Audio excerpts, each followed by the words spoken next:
అందరికీ నమస్కారం అండి. Welcome to infinity astrological sciences YouTube channel. ఈరోజు మనము జాతకంలో కుజ శనుల యొక్క కలయిక అనేది ఒక మనిషి జీవితంలో ఎటువంటి పరిణామాలకు గురి చేస్తుంది? అలాగే దానివల్ల వచ్చే ఎఫెక్ట్స్ అనేది ఒక మనిషి జీవితంలో ఎలా ఉంటుంది? అది పాజిటివ్ ఇన్‌ఫ్లూయెన్స్ అనేది ఎలా ఇస్తుంది? నెగెటివ్ ఇన్‌ఫ్లూయెన్స్‌ని ఎలా తీసుకొస్తుంది? అలాగే జాతకంలో దుస్థానాల్లో ఉన్నటువంటి గ్రహాల యొక్క కాంబినేషన్స్ అనేది ఎలా రోల్ అనేది ప్లే చేస్తుంది ఒక మనిషి జీవితంలో అని ఒక ప్రాక్టికల్ ఎగ్జాంపుల్ ద్వారా మనం ఈరోజు వివరించుకుందాము. జనరల్‌గా మనం జాతకం చూసుకునేటప్పుడొచ్చేసి పాపగ్రహాలు, క్రూర గ్రహాలు ఉన్నటువంటి లొకేషన్స్‌ని, వాళ్ళ పొజిషన్స్‌ని కొంచెం ఎక్కువగా గమనిస్తూ ఉంటాం. ఎస్పెషల్లీ ఇప్పుడు రాహువు, కేతువు, కుజుడు, శనీశ్వరుడు, సూర్యుడు వీళ్ళు ఐదుగురొచ్చేసి మనకు పాపగ్రహాలని జెప్తారు. అందులో కొన్ని కొన్ని కండిషనల్ మేల్ఫిక్స్ అనేది ఉంటుంది. అంటే సూర్యుడొచ్చేసి మనకు న్యాచురల్లీ ఎప్పుడూ పాపగ్రహంగానే ఉండిపోరాయన. According to the conditions, according to the positions గనక తీసుకుంటే ఆయన మనకు టెంపరరీ బెనిఫిట్ అవ్వచ్చు, లేదా తాత్కాలికంగా మంచి చేసేవాడు కూడా అవ్వచ్చు. ఇష్యూ అంతా ఎక్కడొస్తుంది అనంటే రాహు, కేతువులు, కుజశనులు నైసర్గికంగా ఎప్పటికీ పాపగ్రహాలుగానే ఉంటారు.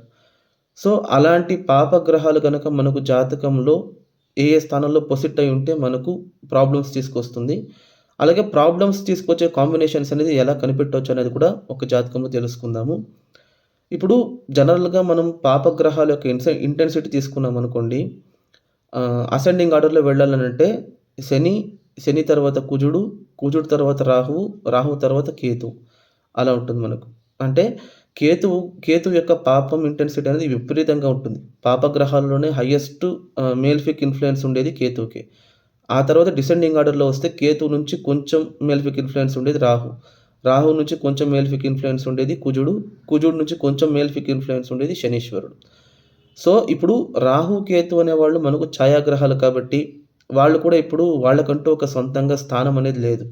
వాళ్ళు ఏ రాశిలో కూర్చుంటారో, ఏ స్థానాధిపతితో కలిసి ఉంటారో, లేదా ఏ స్థానాధిపతితో చూడబడతారో, ఏ నక్షత్రాధిపతితో సంబంధపడతారో, వాళ్ళ యొక్క క్యారెక్టర్స్‌ని వాళ్ళు ఇంబైబ్ చేసుకొని, వాళ్ళ ప్రకారంగా రిజల్ట్స్ అనేది ఇస్తూ ఉంటారు. ఇది ఒక విషయం. కానీ ఈ శనీశ్వరుడు, కుజుడి విషయానికొస్తే వాళ్ళు దే ఆర్ రియల్ ప్లానెట్స్. వాళ్ళకు ఫిజికల్ మాస్ అనేది ఉంది.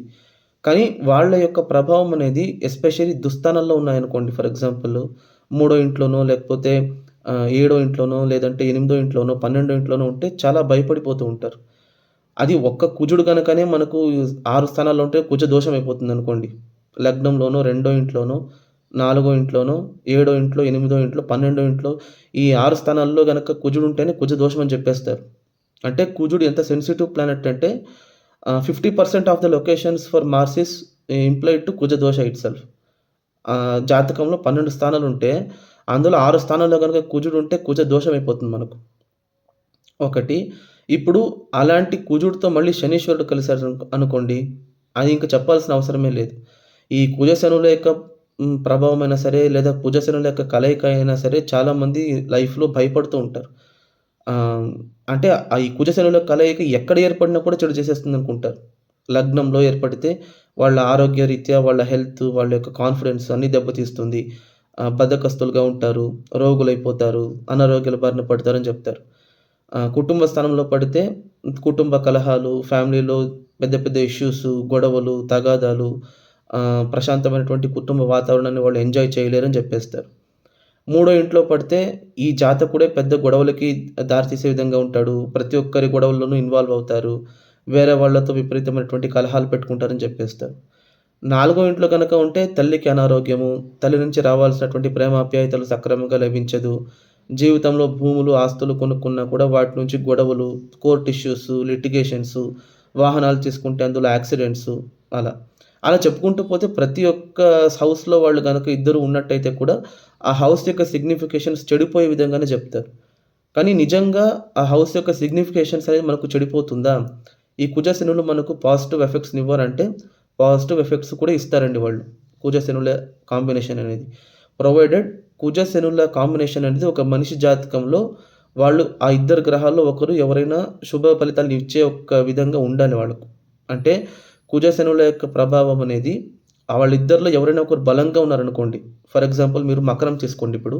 మకరం వచ్చేసి చాలా మంచి ప్లేస్‌మెంట్ అనుకోండి. ఎందుకంటే అక్కడ శనీశ్వరుడికేమో స్వక్షేత్ర పడతాడు, కుజుడేమో ఉచ్చక్షేత్ర పడతాడు. సో, అక్కడ ఇద్దరు బలపడిపోతారు. అది చాలా ఎక్సలెంట్ కాంబినేషన్. కానీ ఆ హౌస్ లార్డ్స్ ఎవరైతే ఉన్నారో వాళ్ళొచ్చేసి ఉపచయ స్థానంలో ఉన్నట్టయితే ఇంకా మంచి రిజల్ట్స్ ఇస్తారు వాళ్ళు. ఫర్ ఎగ్జాంపుల్ సింహ లగ్నానికి మకరంలో కుజశనులు ఉన్నారనుకోండి, దానికంటే బెస్ట్ కాంబినేషన్ ఇంకొకటి ఉండదు. సైమల్టేనియస్‌లీ మీరు గనక మీన లగ్నానికి కుజశనులు మకరంలో ఉన్నారనుకోండి, that is also a very best combination. Even మేషానికి తీసుకున్నా కూడా that is also a very best combination. 10థ్ హౌస్‌లో కర్మాధిపతితో లగ్నాధిపతి కలిసి కర్మాధిపతి స్వక్షేత్రంలో, లగ్నాధిపతి ఉచ్చక్షేత్రంలో ఉండడం అనేది one of the fantastic combination. అంటే కుజశనుల యొక్క కలయిక అనేది మనకిక్కడ ఇష్యూస్ తీసుకొచ్చే విధంగా యాక్ట్ చేయదు. కుజశనుల కలయిక అనేది మనకి దేనికి దారితీస్తుంది అనంటే వాళ్ళిద్దరిలో ఎవరో ఒకరైనా బలంగా ఉండాలి. ఒకరు స్వక్షేత్రంలో ఉన్నా, లేదా ఒకరు ఉచ్చక్షేత్రంలో ఉన్నా, లేదంటే ఇద్దరు వక్రించి ఉంటే కూడా అది అమోఘంగా యోగిస్తుంది. వక్రించిన కుజుడు, వక్రించిన శనీశ్వరుడు కలిసి ఉన్నారనుకోండి, అది ఏ స్థానమైనా అవ్వనివ్వండి. కర్కాటకమైన అవ్వనివ్వండి, మేషమైన అవ్వనివ్వండి. అక్కడ గనక శనీశ్వరుడు వక్రించి కుజుడితో కలిసి ఉన్నారనుకోండి, విపరీతంగా యోగిస్తుంది. సిమిలర్‌లీ కర్కాటకంలో వక్రించిన కుజుడు శనీశ్వరుడితో కలిసి ఉన్నారనుకోండి, ఎక్సలెంట్‌గా యోగిస్తుంది అది మీకు.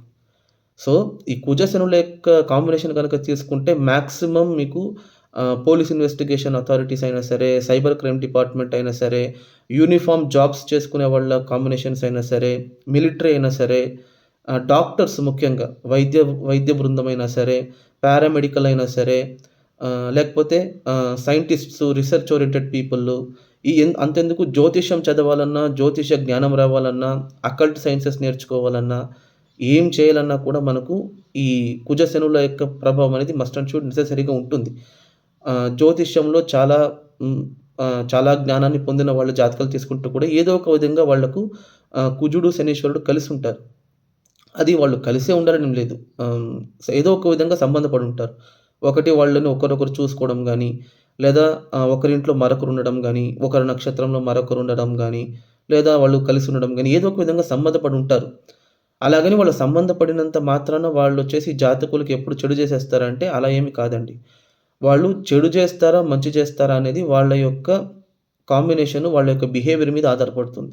సో, అలాంటి ఒక బిహేవియర్‌ని ఎలా జడ్జ్ చేయాలని ఒక ప్రాక్టికల్ ఎగ్జాంపుల్ ద్వారా మనం ఈరోజు వివరించుకుందాము. దాన్ని నేను మీకొక జాతకం ద్వారా ఎక్స్‌ప్లెయిన్ చేస్తాను. సో, మీరు గనక చూసుకుంటే మీకు జాతకం కనబడుతుంది. ఇది ఒక మగవారి జాతకమండి.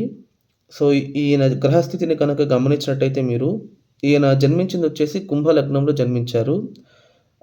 సో, ఈయనకు లగ్నాధిపతి శనీశ్వరుడవుతున్నారక్కడ. ఓకేనా?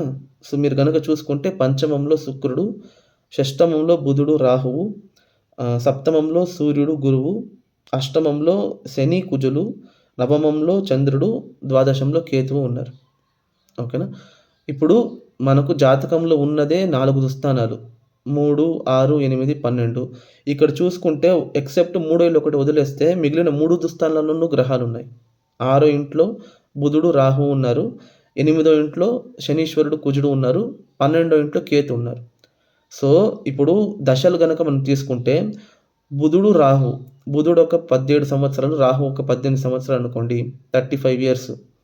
మళ్ళీ శనీశ్వరుడు ఒక 19 సంవత్సరాలు, కుజుడు ఒక 7 సంవత్సరాలు అనుకోండి. 26 ఇయర్స్. అలాగే కేతు ఒక 7 ఇయర్స్. దాదాపు ఆయనకు 65-70 ఇయర్స్ అనేది దుస్థానాల్లో ఉన్నటువంటి గ్రహ దశలే జరుగుతుందండి. మనమందరం ఏం భయపడతాము? మన జాతకాల్లో గనక ఒక్క గ్రహము మూడో ఇంట్లోనో, 8దో ఇంట్లోనో, 12వ ఇంట్లోనో, లేకపోతే ఆరో ఇంట్లోనో ఉంటే మనం చాలా భయపడిపోతాం కదా! ఆ స్థానంలో ఉన్నటువంటి గ్రహ దశ మనకు జరగదు. విపరీతమైన కష్టాలకు లోనైపోతామని. మరి ఇలాంటి జాతకులంతా ఎలా బ్రతకాలి? మనం యావరేజ్ హ్యూమన్ లైఫ్ స్పాన్ తీసుకుంటే కూడా మనకు 75 ఇయర్స్. అలాంటి 75 ఇయర్స్‌లో 67-68 ఇయర్స్ మీకు దుస్థానాల్లో ఉన్నటువంటి గ్రహదశ జరిగితే, ఇంకా 4 సంవత్సరాలు బతికేం ప్రయోజనము? కాదు. జనరల్‌గా అందరూ అనుకునేదేంటంటే, గ్రహాలు దుస్థానాల్లో ఉన్నట్టయితేనే అవి ప్రాబ్లమ్స్ సృష్టించేస్తుందని చెప్పేస్తారు. కానీ దుస్థానాల్లో ఉన్నంత మాత్రాన గ్రహం చెడు చేయాలనేమి రూల్ లేదండి. గ్రహం అనేది దుస్థానాల్లో నుండి బలంగా ఉన్నాయనుకోండి, అవి కేంద్రాలలో, కోణాలలో ఉండే మంచి గ్రహాల కంటే విపరీతంగా మీకు బెనిఫిక్ ఇన్‌ఫ్లుయెన్స్ ఇచ్చే ఛాన్స్ ఉంటుంది. అది ఎలా అనేది ఇప్పుడు తెలుసుకుందాం. ఇప్పుడు గనక మీరు ఈ జాతకాన్ని గమనించినట్టయితే జస్ట్ 8థ్ హౌస్‌ని గమనించండి మీరు. 8థ్ హౌస్‌లో శనీశ్వరుడు, కుజుడు ఉన్నారు. ఫస్ట్ ఆఫ్ ఆల్ మనకు 8థ్ హౌస్‌లో గ్రహం ఉండడమే పెద్ద డేంజర్. అంటే eighth house itself signifies about unpredictable events. అంటే మన జాతకంలో మనకు అనుకోకుండా జరగాల్సినటువంటి సంఘటనలు, సడెన్ లాసెస్, సడెన్ ఈవెంట్స్, అలాగే ఫ్యామిలీ మెంబర్స్‌లో సడెన్‌గా చనిపోవడాలు, విపరీతమైన పరిణామాలకి దారి తీయడం, సడెన్‌గా రోడ్డు మీద పడిపోయే పరిస్థితులు రావడం.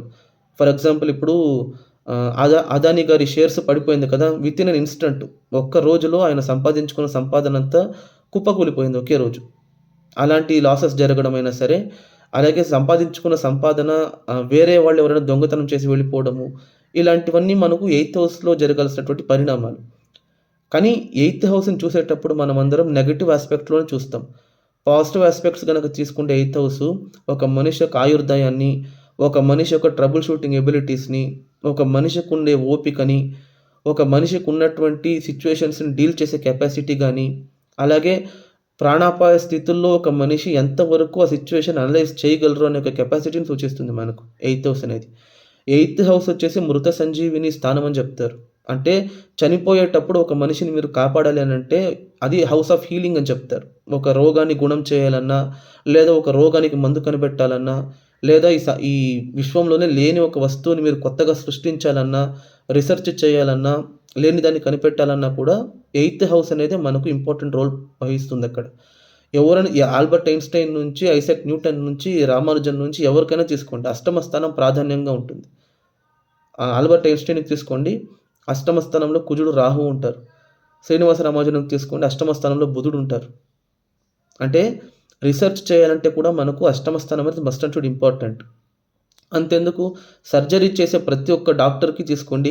90% ఆఫ్ ద డాక్టర్స్‌కు అష్టమ స్థానంలో ఏదో ఒక గ్రహం ఉంటుంది. లేదా అష్టమాధిపతి కుజుడితో సంబంధపడి ఉంటాడు. మస్ట్ అండ్ షుడ్ కుజ దోషం ఉంటుంది వాళ్ళకు.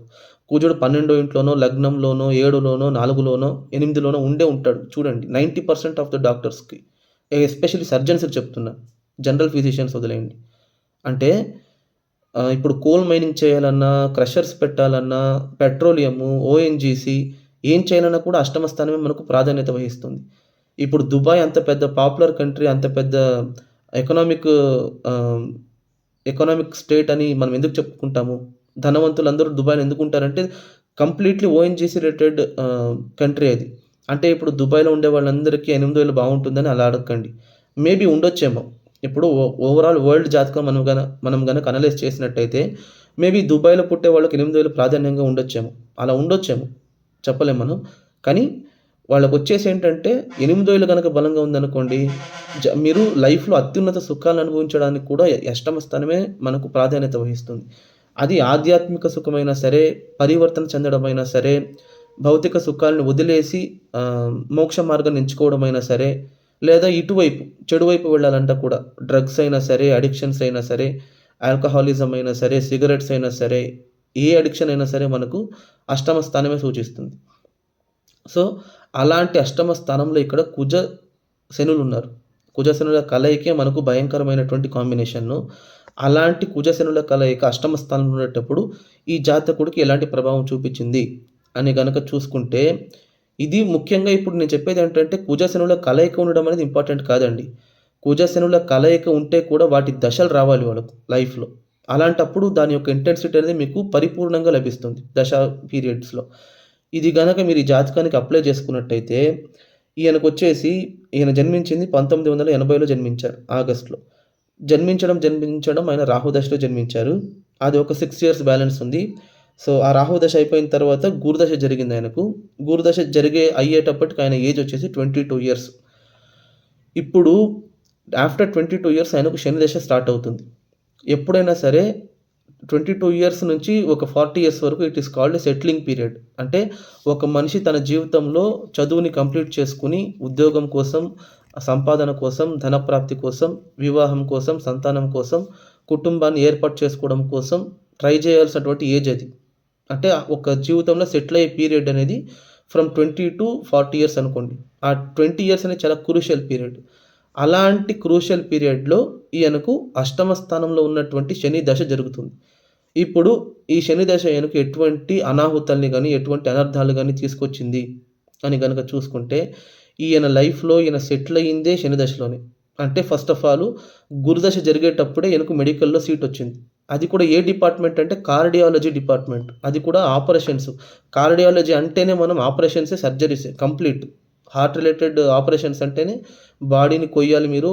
ఆ హార్ట్ సర్జరీ చేయాలంటే ఫస్ట్ ఆఫ్ ఆల్ మీరు బాడీని కోసి తీరాలి. సో, అలాంటి కార్డియాలజీలో ఆయనకు మెరిట్‌లో సీట్ దొరుకుతుంది. ఎప్పుడు? గురు దశలో. కానీ గురువు దశ అయిపోయిన తర్వాత శని దశలో కూడా ఆయనకున్నటువంటి ఎడ్యుకేషన్ కంప్లీట్ అవుతుంది. మళ్ళీ మాస్టర్స్ కూడా శని దశలోనే చేస్తున్నారు. ఉద్యోగము అంటే మంచి ఒక కార్పొరేట్ హాస్పిటల్‌లో ఆయనకు ఉద్యోగం దొరుకుతుంది. సంపాదన జరుగుతోంది. వివాహం జరుగుతోంది. సంతానం అవుతోంది. ఆయన లైఫ్‌లో ఆయన సంపాదించుకోవాల్సింది వాహన ప్రాప్తి, గృహ ప్రాప్తి, ఇల్లు కట్టుకుంది అన్నీ శని దశలోనే. సో, లగ్నాధిపతి 8థో ఇంట్లో ఉంటే ఎందుకు ఇలాంటి ఫలితాలను ఇస్తాడని గనక చూసుకుంటే, లగ్నాధిపతి 8థో ఇంట్లో ఉండడం ప్రాబ్లమ్ కాదండి. లగ్నాధిపతి 8థో ఇంట్లో ఉన్నా కూడా 8థో ఇల్లు ఎవరిదవుతుందని చూడండి మీరు. 8థో ఇల్లు వచ్చేసి అక్కడ బుధుడి రాసవుతుంది. సో, లగ్నాధిపతి మిత్రక్షేత్రంలో ఉన్నారా? నంబర్ 1. లగ్నాధిపతి ఎవరి నక్షత్రంలో ఉన్నారు గనుక చూసుకుంటే ఉత్తర పల్గుని నక్షత్రంలో ఉన్నారాయన. ఉత్తర పల్గుని నక్షత్రం ఎవరి నక్షత్రము? సూర్యుడి నక్షత్రం. అది శత్రు నక్షత్రం అయినా కూడా సూర్యుడు ఎక్కడున్నారో చూడండి మీరు. సూర్యుడు స్వక్షేత్రంలో సింహ రాశిలో ఉన్నారు. సో, లగ్నాధిపతి మిత్రక్షేత్రంలో ఉండి ఆయన ఉన్నటువంటి నక్షత్రాధిపతి కూడా బలంగా ఉన్నారు కాబట్టి శనీశ్వరుడు ఇక్కడ ఆయనకు చెడు చెయ్యరు. నంబర్ 1. నంబర్ 2, ఇదే లగ్నాధిపతిని మీరు వ్యయాధిపతిగా కూడా కన్సిడర్ చేయొచ్చు. ఎందుకంటే మకర రాశి ఆయనకు వ్యయస్థానం అవుతుంది. సో, వ్యయాధిపతి అష్టమంలో ఉండేటప్పుడు ఈయనకు విపరీత రాజయోగం అనేది ఇవ్వాలి. వ్యయాధిపతి అష్టమంలో ఉంటే మనకు విమల యోగం అనేది జరగాలి కదా! సో, ఆ యోగ ఫలితాలను కూడా ఇవ్వాలి ఈయనకు. అంటే శని దశ అంటే మనకు ఏదో కుజ దశలాగా 7 సంవత్సరాలో, 8 సంవత్సరాలో, 10 సంవత్సరాలో కాదండి. 19 ఇయర్స్ 19 సంవత్సరాలు. అంటే ఒకవేళ శనీశ్వరుడు గనక ఈయనకు కష్టాలు ఇవ్వడానికి గనక డిసైడ్ అయిపోతే 20 ఇయర్స్ స్మాష్ అయిపోతుంది లైఫ్‌లో. అస్సలు బతకలేరు. ఇప్పుడు సపోజ్ శని గనక ఈయనకు చెడు గనక చేసుండుంటే కుటుంబం ఏర్పాటు చేసుకోవడం కాదు, రోడ్డు మీదకి వచ్చేసి ఉండేవాడు. 20 ఇయర్స్ ఆయనకు అసలు ఏమనుకున్నా కూడా జరిగుండేది కాదు. కానీ శనీశ్వరుడు అలా చేయడు. ఎందుకంటే లగ్నానికే ఫస్ట్ ఆఫ్ ఆల్ ఆయన శుభుడు. లగ్నానికి ఆయన లగ్నాధిపతి ఎప్పుడైనా సరే మీకు ఎటువంటి స్థానంలో, ఎటువంటి పరిస్థితుల్లో ఉన్నా కూడా చెడు చేయడానికి ఆయన వదలరు. నంబర్ 1. నంబర్ 2, ఇక్కడ శనీశ్వరుడితో పాటు కలిసి ఉన్నటువంటి కుజుడు ఏమైనా చెడు చేస్తాడా అంటే చెడు చేయరండి ఆయన. ఎందుకు చెడు చేయరని గనక చూసుకుంటే ఆయన ఉన్నది శత్రుక్షేత్రంలో ఉంటే కూడా ఆయన ఉన్న నక్షత్రాన్ని చూడండి మీరు. చిత్త నక్షత్రంలో ఉన్నారాయన. అంటే ఆయన స్వనక్షత్రంలో ఉన్నారిప్పుడు. సో, స్వనక్షత్రంలో ఉన్నటువంటి కుజుడు ఆయనొచ్చేసి లగ్నాధిపతితో కలిసి ఉండేటప్పుడు కుజుడు ఏమైనా చెడు ఫలితాలు ఇవ్వాలంటే కూడా శనీశ్వరుడు వదలరు ఆయనకు. కుజుడిని చెడు ఫలితాలు ఇవ్వడానికి వదలరు. సో, అలాంటప్పుడు అష్టమ స్థానం అనేది ఆయనకు లైఫ్‌లో పాజిటివ్‌గా రియాక్ట్ అవుతుంది. నెగెటివ్ ఎఫెక్ట్స్ అనేది తక్కువ ఉంటుంది ఆయనకు. సో, ఇప్పుడొచ్చేసి ఏంటనంటే ఈయన లైఫ్‌లో ఏం చేస్తున్నారంటే మెడికల్ సీట్ తీసుకొని డాక్టర్‌గా పనిచేస్తున్నారు. He is a cardiac surgeon. అంటే అష్టమ స్థానం అనేది ఈయనకు ఒక ప్రొఫెషన్‌నే ఇస్తుంది. ఎందుకు ప్రొఫెషన్ ఇస్తుంది అని గనక చూసుకుంటే కర్మజీవ యోగం అనేది అష్టమ స్థానంలో ఏర్పడుతుంది చూడండి మీకు. అంటే లగ్నాధిపతి, దశమాధిపతి ఇద్దరు కలిసి అష్టమ స్థానంలో ఉన్నారు. ఇది చూడాలి మనం. అంటే జనరల్‌గా అష్టమ స్థానంలో గ్రహాలు ఉంటేనే మనకు చెడిపోతుందని చెప్తారు కదా! కర్మాధిపతి, లగ్నాధిపతి గనుక కలిసి ఉంటే వాళ్ళు లైఫ్ లాంగ్ పని చేయాలండి. లైఫ్ లాంగ్ వాళ్ళకు పనికి ఎటువంటి ప్రాబ్లము రాకూడదు. అది జాబ్ అయినా సరే, అది బిజినెస్ అయినా సరే, వృత్తి అయినా సరే, వ్యాపారం అయినా సరే వాళ్ళకు జీవితాంతం ఉండి తీరాలి. అలాంటి యోగాన్ని ఎవరిస్తున్నారు? శనీశ్వరుడు, కుజుడు కలిసిస్తున్నారు. వాళ్ళిద్దరూ శత్రుగ్రహాలైనా కూడా దుస్థానంలో ఉంటే కూడా. మళ్ళీ ఈ దుస్థానాధిపతి ఎక్కడున్నారో చూడండి మీరు. అష్టమ స్థానాధిపతి అయినటువంటి బుధుడు 6వ ఇంట్లో మళ్ళీ విపరీత రాజయోగంలోనే ఉన్నారు ఆయన కూడా. ఆయన ఎవరి నక్షత్రంలో ఉన్నారు? పోనీ అష్టమాధిపతి బలం అనేది చాలా ఇంపార్టెంట్. అష్టమ స్థానంలో శనీశ్వరుడు, కుజుడు ఉన్నంత మాత్రాన వాళ్ళు మంచి చేయాలనేమి రూల్ లేదు. అది అష్టమ స్థానాధిపతి మీద కూడా ఆధారపడుతుంది. సో, ఇక్కడ అష్టమ స్థానాధిపతి అయినటువంటి బుధుడు 6వ ఇంట్లో విపరీత రాజయోగంలో ఉన్నారు మళ్ళీ. ఆయన ఎక్కడ ఉన్నారంటే ఆశ్లేష నక్షత్రంలో ఉన్నారు. ఆయన స్వనక్షత్రంలోనే ఉన్నారు ఆయన కూడా. ఇప్పుడు ఆశ్లేష నక్షత్రంలో ఉన్నటువంటి బుధుడు, విపరీత రాజయోగంలో ఉన్నటువంటి బుధుడు ఈయనకు చెడు చేయాలా, మంచి చేయాలంటే ఇదే లగ్నానికి బుధుడు శుభుడవుతాడు. ఎందుకంటే పూర్వ పుణ్యాధిపతి కూడా బుధుడే. ఓకేనా? అప్పుడు ఈయనకు బుధుడు కూడా మంచి ఫలితాలను ఇవ్వాలి. Even though he is there in sixth house. ఓకేనా? అంటే జనరల్‌గా జాతకాన్ని చూసేటప్పుడు మనకు గ్రహాలు దుస్థానాల్లో ఉండిపోయినంత మాత్రాన చెడు జరుగుతుందని కాదండి. దుస్థానాల్లో ఉన్నటువంటి గ్రహాలు వచ్చేసి యోగాన్ని ఇవ్వాలంటే అఖండమైనటువంటి యోగాన్ని ఇస్తారు. ప్రొవైడెడ్ వాళ్ళు మంచిగా బలంగా ఉండాలి, మనకు బెనిఫిట్స్‌తో కూడి ఉండాలి అప్పుడే. ఇదొచ్చేసి మనకు పరాశర మహర్షి ఎలా వివరిస్తాడో చూసుకుందాం మనం ఇప్పుడు. ఇప్పుడు మనము శ్లోకాల విషయానికి గనక వస్తే, ఇప్పుడు చూడండి ఆయన చెప్తున్నాడు, షష్ఠే వ్యయేపి షష్ఠేషో వ్యయాధీశో రిపౌ వ్యయే లగ్నేశే అష్టమే స్థితో వాపి దీర్ఘమాయుః ప్రయుచ్యతి అని చెప్తున్నారు. అంటే షష్ఠేషే వ్యయేపి అంటే 6వ ఇంటధిపతి 12వ ఇంట్లోనూ, షష్ఠేషో వ్యయాధీశో రిపౌ అంటే 6వ ఇంటధిపతి 12వ ఇంటధిపతి 6వ ఇంట్లో ఉంటేనో లేదా వ్యయంలో ఉంటేనో, లగ్నేశే అష్టమే స్థితో వాపి దీర్ఘమాయుః ప్రయుచ్యతి అని చెప్తున్నారు. లగ్నాధిపతి గనక అష్టమ స్థానంలో ఉంటే అతనికి దీర్ఘ ఆయుష్ ఉంటుందని చెప్తుంటారు. ఇక్కడ చూసుకుంటే మీకు అష్టమాధిపతి షష్టమ స్థానంలో ఉన్నారు బుధుడు.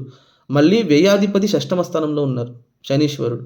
లగ్నాధిపతి కూడా ఆయన అవుతారు కాబట్టి లగ్నాధిపతి కూడా అష్టమ స్థానంలోనే ఉన్నారు. అంటే శనీశ్వరుడు అష్టమ స్థానంలో ఉన్నా కూడా ఆయనకు చెడు చేయరని చెప్తున్నారు. ఎవరు? పరాశర మహర్షి చెప్తున్నారు మనకు, నేను చెప్పట్లేదు. మళ్ళీ ఆయన ఇంకొకటి చెప్తున్నారు, స్వస్థానే స్వాంశకే కింవా మిత్రాంశే మిత్రమందిరే దీర్ఘాయుష్యం కరోత్యేవ లగ్నేశోష్టమే పునః అని చెప్తున్నారు. అంటే స్వస్థానే స్వాంశకే కింవా అంటే స్వక్షేత్రంలో కానీ స్వనవాంశంలో కానీ, మిత్రాంశే మిత్రమందిరే మిత్రక్షేత్రంలో కానీ మిత్ర నవాంశంలో కానీ ఉంటే దీర్ఘాయుష్యం కరోత్యేవ లగ్నేశో అష్టమపః పునః అంటే లగ్నాధిపతి అష్టమ స్థానంలో ఉన్నా కూడా ఆయనకు దీర్ఘాయుష్ని ఇస్తారని చెప్తున్నారు. అందరూ ఏం చెప్పేది, లగ్నాధిపతి గనక అష్టమంలో ఉంటే రోగి అయిపోతారని చెప్తారు. విపరీతమైనటువంటి అనారోగ్యాలు వచ్చేస్తుంది, విపరీతమైనటువంటి health issues, cancers, chronic illnesses, fatal injuries వస్తుందని చెప్తారు. కానీ లగ్నాధిపతి అష్టమంలో గనక పాజిటివ్గా ఉన్నట్టయితే ఇలాంటి యోగాన్ని ఇస్తారు. ఎలాంటి యోగాన్ని అంటే పూర్ణాయుష్వంతుడు అని చెప్తున్నారు. మినిమం ఒక 85 ఏళ్ళు బతుకుతారని చెప్తున్నారు. ఆ క్వాలిటీ ఆఫ్ లైఫ్ అనేది అంత బాగుంటుందని చెప్తున్నారు ఆయన. ఓకేనా? అదే ఇక్కడ కూడా అప్లై అవుతుంది. అప్లై అయ్యి ఆయన దశ కూడా జరిగింది ఆయనకు. అది ఇప్పుడు కంప్లీట్‌గా పూర్తయిపోయింది ఆయనకు. 2002లో జరిగి 2021 వరకు జరిగింది ఆయనకు. దాదాపు 22 ఇయర్స్ నుంచి 41 ఇయర్స్ వరకు ఆయనకు శని దశ జరిగిందనుకోండి. ఆయనకు ఉద్యోగ ప్రాప్తి, వివాహ ప్రాప్తి, సంతాన ప్రాప్తి, ధన ప్రాప్తి, ఇల్లు కట్టుకున్నారు, గృహప్రాప్తి అన్నీ ఆయనకు శని దశలో జరుగుతుంది. ఎందుకు జరుగుతుందంటే చూడండి, ఇదే రీజన్. ఆయన లగ్నాధిపతి కాబట్టి శుభుడు మిత్రక్షేత్రంలో ఉన్నారు. అది అష్టమ స్థానమైనా పర్లేదు, అదే చెప్తున్నారు ఆయన. స్వస్థానే స్వాంశకే కింవా మిత్రాంశే మిత్రమందిరే దీర్ఘాయుషం కరోత్యేవ లగ్నేశో అష్టమేపః పునః అని చెప్తున్నారు. అంటే అది అష్టమ స్థానమైనా కూడా మీకు వచ్చేసి దీర్ఘాయుష్ని ఇస్తుంది. ఎవరు? లగ్నాధిపతి కానీ శుభులు కానీ అది వాళ్ళకు మిత్రక్షేత్రమై ఉండాలి, స్వక్షేత్రమై ఉండాలి, లేదా ఉచ్చక్షేత్రమై ఉండాలి. ఇప్పుడు ఫర్ ఎగ్జాంపుల్ మిథునానికి తీసుకోండి. మిథునానికి వచ్చేసి షష్టమాధిపతి కుజుడు అవుతారు. సపోజ్ ఆయన కనుక అష్టమ స్థానంలో ఉన్నారనుకోండి, అది ఆయనకి ఇంకా యోగంగానే వర్తిస్తుంది కానీ చెడు చేయదు. ఎందుకు? కుజుడు అక్కడ ఉచ్చక్షేత్రంలో ఉంటారు కాబట్టి. ఈవెన్ అది వచ్చేసి లగ్నాధిపతికి శత్రుగ్రహమైనా కూడా అది బలపడుతుంది కాబట్టి అష్టమ స్థానంలో అది మంచి చేస్తుంది. ఇది మీరు గమనించాలి ఒకటి. ఇప్పుడు మీరు గనక చూసుకుంటే లగ్నాధిపతి గనక అష్టమ స్థానంలో ఉంటే ఏమి ఇవ్వాలి? రిజల్ట్స్ కనుక చూసుకుంటే దానికి పరాశర మహర్షి ఏం చెప్తున్నారంటే, లగ్నేశే అష్టమ భావస్థే సిద్ధ విద్యో గదాకులః పరనారీరతశ్చోరో ద్యూతో సత్కోతి కోపనః అని చెప్తున్నారు. అంటే ఏంటంటే లగ్నేశే అష్టమ భావస్థే లగ్నాధిపతి గనక అష్టమ స్థానంలో ఉంటే సిద్ధ విద్యో గదాకులః. సిద్ధ విద్య అంటే ఎవరూ చదవని చదువుని చదువుకుంటారు. అంటే రేరెస్ట్ సైన్సెస్ని చదువుకుంటారు. మంత్ర సిద్ధి కలుగుతుంది వాళ్లకు. అది ఏదైనా సరే, మెడికల్ సైన్స్ అయినా సరే, జీవశాస్త్రమైనా సరే, లేదా రీసెర్చ్ అయినా సరే, అస్ట్రాలజీ, జ్యోతిషము, యోగా, లేదా చేతబడి చేసే మంత్రాలైనా సరే, ఏదైనా సరే సిద్ధ విద్య అంటే ఏంటంటే సమాజంలో రేరుగా చదువుకునే చదువుని చదువుతారని చెప్తున్నారు ఆయన. అలాగే పరనారీర తశ్చౌరో ద్యూతో సక్తోతి కోపనః అని చెప్తున్నారు. అంటే వాళ్ళు వేరే వాళ్ళ స్త్రీలకు కొంచెం ఇంక్లైన్డ్ అయి ఉంటారు. అలాగే చోరుడై ఉంటాడు, పరనిందకుడు అవుతాడు. సక్తోతి కోపనః అంటే విపరీతంగా కోపం ఉంటుందని చెప్తున్నారు. అంటే వాళ్ళు వేరే వాళ్ళ స్త్రీల గురించి అలాగే పరస్త్రీల మీద వాళ్ళకి ఎక్కువ వ్యామోహం ఉంటుందని చెప్తున్నారు. కానీ అది ఇలా జరుగుతుందంటే దానికి మళ్ళీ మీరు 7th హౌస్‌ని కూడా చూసుకోవాలి కదా! జస్ట్ ఒక శ్లోకం మీద ఆధారపడకూడదు మీరు. 7th హౌస్‌లో 7th లార్డ్ సూర్యుడు బలంగానే ఉన్నారు కదా అక్కడ. ఆయన గురువుతో పాటు కలిసి ఉన్నారు. సో, ఆయనకు సత్కళత్ర యోగం ఏర్పడుతుందక్కడ. ఒకే ఒక్క భార్య, ఒకే ఒక్క పెళ్లి, వైవాహిక జీవితం అనేది బావుందాయనకు. అది వేరే విషయం. కానీ జనరల్‌గా లగ్నాధిపతి ఇవ్వాల్సినటువంటి ఫలితాన్ని చెప్తున్నారు పరాశర మహర్షి. ఒకటి. ఇదే గనక మీరు చూసుకుంటే లగ్నాధిపతే ఆయనకు వ్యయాధిపతి కూడా అవుతారు కదా! ఇప్పుడు లగ్నాధిపతి 8దో ఇంట్లో ఉండి చూసే ఫలితాల్ని ఎలా చూస్తామో, అదే ఇంపార్టెన్స్ మనము వ్యయాధిపతి 8దో ఇంట్లో ఉండేటప్పుడు ఇచ్చే ఫలితాన్ని కూడా ఇవ్వాలి మనం. అదే ఇంపార్టెన్స్. అది గనక చూసుకుంటే ఇక్కడ పరాశర మహర్షి ఏం చెప్తున్నారంటే, వ్యయేషే రంధ్రగే జాతో మధ్యాయుష్మాన్ ప్రియం వదః అని చెప్తున్నారు. సర్వ సద్గుణ సంపన్నో లాభయుక్ సర్వదా భవేత్ అని చెప్తున్నారు. అంటే వ్యయేషే రంధ్రగే జాతో అంటే ఏ జాతకుడికైతే వ్యయస్థానాధిపతి 8దో ఇంట్లో ఉంటారో మధ్యాయుష్మాన్ ప్రియం వదః అని చెప్తున్నారు. అంటే మధ్యాయుష్ ఉంటుంది ఆయనకు. అందరితో కలిసిమెలిసి ఉంటారు. చాలా మంచి అట్రాక్టివ్ పర్సనాలిటీగా ఉంటారు ఆయన అని చెప్తున్నారు. అలాగే సర్వ సద్గుణ సంపన్నో లాభయుక్ సర్వదా భవేత్ అని చెప్తున్నారు. అంటే ఆ మనిషికి సర్వ సద్గుణాలు ఉంటుంది. లాభం అనేది జీవితాంతం కంటిన్యూయస్‌గా ఉంటుంది ఆయనకు. ఎటువంటి టైంలో కూడా లాస్ రాదని చెప్తున్నారు. ఇప్పుడు ఈ శ్లోకానికి, ఆ శ్లోకానికి మీరు రిలేట్ చేసుకొని చూడండి. ఇదే లగ్నాధిపతి వచ్చేసి 8దో ఇంట్లో ఉంటే పరనారీర తశ్చోరో ద్యూతో సక్తోతి కోపనః అని చెప్తున్నారు కదా! అంటే వేరే వాళ్ళ స్త్రీలతో ఇతనుకు సంబంధం ఉంటుంది. దొంగతనం చేస్తాడు. కోపం విపరీతంగా ఉంటుందని చెప్తున్నారు. ఇదే కాంట్రాడిక్టరీ స్టేట్మెంట్‌ని మళ్ళీ 12th లార్డ్ విషయానికి వచ్చేటప్పుడు ఏం చెప్తున్నారు? సర్వ సద్గుణ సంపన్నో లాభయుక్ సర్వదా భవేత్ అని చెప్తున్నారు. అంటే ఆ మనిషికి సర్వ సద్గుణాలు ఉంటాయని చెప్తున్నారు. ఇప్పుడు సర్వ సద్గుణాలు ఉండేటప్పుడు ఆయన ఎందుకు పరనారీల వైపు చూస్తారు? పరస్త్రీల వైపు ఎందుకు ఆయనకు వ్యామోహం కలుగుతుంది? ఒకటి. చోరుడవుతాడు అంటే ఇక్కడ లాభయుక్ సర్వదా భవేత్ అని చెప్తున్నారు. ఆ మనిషికి జీవితాంతం ఎల్లప్పుడూ ధనం సంపాదిస్తూ ఉంటారు. లాభాలు వస్తూ ఉంటాయని చెప్తున్నారు. లాభాలు వస్తూ ఉండి జీవితాంతం సంపాదన గనక ఉంటే ఎందుకు దొంగవుతారాయన? అంటే మనము ఆ లిటరల్ మీనింగ్స్‌ని అలా తీసుకొని గనక ఇంప్లై చేసుకున్నట్టయితే మనకి ఏది కరెక్ట్‌గా సూట్ అవ్వదండి జాతకంలో. ఓకేనా? మనకు ఆ లార్డ్‌షిప్స్‌ని తీసుకునేటప్పుడు వాళ్ళు ఎలా బిహేవ్ చేస్తున్నారు? వాళ్ళు ఈ లగ్నానికి మంచి చేస్తారా లేదా? వాళ్ళు ఫస్ట్ ఆఫ్ ఆల్ బలంగా ఉన్నారా లేదా అనే దాని మీద ఆధారపడుతుంది. ఓకేనా?